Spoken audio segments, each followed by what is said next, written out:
नमस्कार, आप देख रहे हैं नेक्स्ट 9 न्यूज में हूं आपके साथ दीपक गुप्ता। जानकारी दे दें कि भारतीय जनता पार्टी के हर एक नेता ने स्वामी प्रसाद मौर्य पर कड़ा बयान दिया। इन सब के बीच उत्तर प्रदेश के बदायूं से बीजेपी सांसद और समाजवादी पार्टी नेता स्वामी प्रसाद मौर्य की बेटी संघमित्रा मौर्य ने भी एक बड़ा बयान देते हुए रामचरितमानस पर अपने पिता स्वामी प्रसाद मौर्य की टिप्पणी से उपजे विवाद से किनारा कर लिया है। जी हां, भारतीय जनता पार्टी के हर एक नेता, यहां तक कि योगी आदित्यनाथ जो कि मुख्यमंत्री है प्रदेश के, उन्होंने भी बड़ा बयान दिया। लेकिन इस मामले पर पिता का बचाव करते हुए बेटी ने एक बड़ी बात रखी है। उन्होंने कहा कि वे आगामी लोकसभा चुनाव पर ध्यान दे रही हैं, वे भाजपा की टिकट पर आगामी चुनाव लड़ेंगी और इन सब विवादों से बचना चाहती हैं।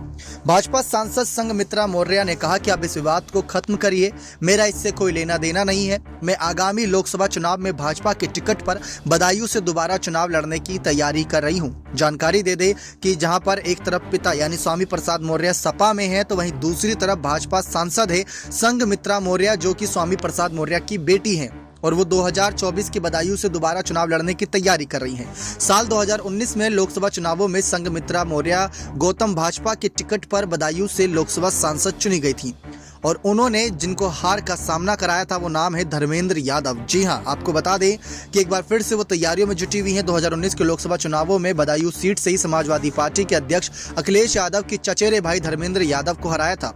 श्री रामचरितमानस को लेकर अपने पिता स्वामी प्रसाद मौर्य के विवादास्पद बयान पर भाजपा सांसद ने कहा कि सारी चीजें स्पष्ट हो चुकी हैं, इस पर इतना बवाल क्यों हो रहा है। अगर किसी ने कोई बात किसी आहत यानी कि किसी की भावनाओं को ठेस पहुंचाने वाले कही तो उसको बार बार क्यों कुरेदा जाए, उसको वहीं खत्म कर दिया जाए। और उन्होंने साफ कहा कि खत्म करिए अब इस मामले को और आगे कहा कि लोकसभा चुनाव की तैयारियों पर जोर दीजिए, क्योंकि उन्होंने कहा कि मैं इस विषय पर अब बात नहीं करना चाहती, मेरा इस विवाद से कोई लेना देना नहीं। भाजपा सांसद ने कहा कि अगला लोकसभा चुनाव बदायूं से ही लड़ेंगे।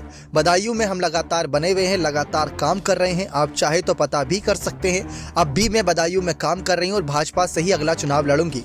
गौरतलब है कि संघमित्रा मौर्य के पिता और सपा नेता स्वामी प्रसाद मौर्य ने बीते 22 फरवरी को श्री रामचरितमानस के कुछ हिस्सों पर कहते हुए पाबंदी लगाने की मांग की थी।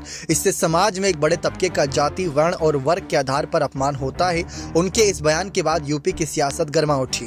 अखिलेश यादव ने उसके कुछ दिनों बाद स्वामी प्रसाद मौर्य की जिम्मेदारियों को बढ़ाया, उनको महासचिव की जिम्मेदारी दी, क्योंकि 2022 के चुनाव से ऐन मौके तमाम बड़ी पार्टियों का हिस्सा रह चुके स्वामी प्रसाद मौर्य पर सबकी नजरें हैं कि आखिर उन पर अखिलेश यादव का क्या फैसला रहता है। अखिलेश यादव ने भी साफ कर दिया था, ये उनका पर्सनल पॉइंट ऑफ व्यू था, इससे पार्टी का कोई लेना देना नहीं है।